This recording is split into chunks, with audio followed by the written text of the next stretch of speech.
Hello everyone. तर आम्ही सकाळ सकाळ निघालो बाहेर. आता आम्ही म्हणजे आम्ही दोघंच नाही बरं का, तर आमच्यासोबत होत्या माझ्या बहिणी. भेनकळवरून आम्ही नीलमताई, माईताई, भारतीताई आणि पूर्वजा यांना आम्ही घेतले आणि आमची गाडी केली स्टार्ट.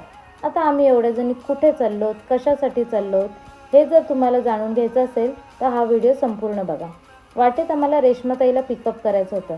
नेहमीप्रमाणे रेश्माताईला भाऊ तर सोडायला आले. तिने त्यांना बाय बाय केलं आणि आम्हाला हाय बोलून ती गाडीत येऊन बसली. तर असा आमचा प्रवास झाला सुरू. रस्त्यामध्ये ही भली मोठी ट्रॅफिक लागली. ट्रॅफिकमध्ये जवळजवळ आम्ही 1-2 तास होतो. सकाळी लवकर निघाल्यामुळे आम्हाला खूप भूक लागली होती. रेश्माताईला हव्या होत्या चकल्या. नशीब इथे माईताईने चकल्या आणल्या होत्या. तसंच आम्ही एक एक फराळ खात खात खात या ट्रॅफिकमधून सुटलो आणि आम्ही उतरलो अभिरुची स्वीट्समध्ये. आता अभिरुची स्वीट्स हा कुठे आला, तर हा अभिरुची स्वीट्स आहे पुण्यामध्ये. इकडचा अभिरुची स्वीट्समधला फ्रूटखंड हा खूप फेमस आहे, म्हणून आम्ही सर्वांनी फ्रूटखंड घेण्यासाठी इथे उतरलो. आम्ही स्वीट सिलेक्ट केला, चॉकलेट्स घेतले आणि इथं पूर्वजाला लागली होती भूक म्हणून तिने खांडवी घेतली. आम्हीसुद्धा ती टेस्ट केली आणि आम्ही गाडीत जाऊन परत बसलो. इथे आता आम्ही पोचलो आहेत पुण्यामध्ये तृप्तीच्या घरी. तृप्ती म्हणजे आमची बहीण. आता बरं का, तृप्तीला आम्ही सांगितलं नव्हतं आम्ही येणार आहोत. तिला हे सरप्राईज होतं. बघूया ती कशी रिॲक्ट होते. बेल वाजवली, तृप्तीने डोर उघडला आणि आम्हाला बघून तिला खूपच आनंद झाला. नंतर आम्ही नेहमीप्रमाणे तिला मिठी मारली. त्याच्यानंतर इरा भेटली. इरालासुद्धा आम्हाला बघून खूप आनंद झाला. श्रावणीसुद्धा खूप खुश होती आम्हाला बघून. तसंच एक एक जणी आम्ही वर होत होते तसं तिला खूप आनंद होत होता. तर आम्ही इथे कशासाठी आलोत हे तर मी तुम्हाला सांगणारच आहे.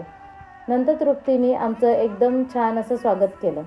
त्याच्यानंतर पटापट आम्हाला भूक लागली म्हणून तिने मस्तपैकी भजी तयार केली. गरमागरम भजी आम्ही खाल्ली आणि नंतर आम्ही गप्पा मारत बसलो नेहमीप्रमाणे. खूप गप्पा मारल्या, अगदी 1 ते 2 तास गप्पा मारल्या. आता तृप्तीने नेहमीप्रमाणे 1 तासात सर्व हे अरेंज केलं जेवणाचं. चिकन पटापट आणलं. चिकनचे खूप प्रकार केले. Chicken chilli, chicken lollipop, chicken tandoori, cheese chicken, कलेजी पेटा हे सर्व काही आम्हाला तिने पटापट 1 तासामध्ये केलं. आम्ही खूप खाल्लं, चिकन खाल्लं, स्वीट्स खाल्लं आणि आम्ही नंतर जेवायला बसलो. जेवून झाल्यानंतर ज्या मेन कामासाठी आम्ही आलो ते म्हणजे राजच्या लग्नाची पत्रिका घेऊन. नीलमताईचा राज ह्याचं लग्न आहे 15 नोव्हेंबरला. ती पत्रिका देण्यासाठी आम्ही इथे तृप्तीच्या घरी आलो. नंतर तृप्तीने आमचं एक हळदी कुंकू केलं आणि आम्हाला गिफ्ट्स दिले. नंतर ते गिफ्ट्स झाल्यानंतर आम्ही निरोप घेतला. सर्वजणी तृप्तीला भेटून आम्ही आमच्या परतीच्या प्रवासाला निघालो. तृप्तीने बाय बाय केलं सर्वांना आणि आमची गाडी झाली स्टार्ट आणि आम्ही घरी निघालो जायला.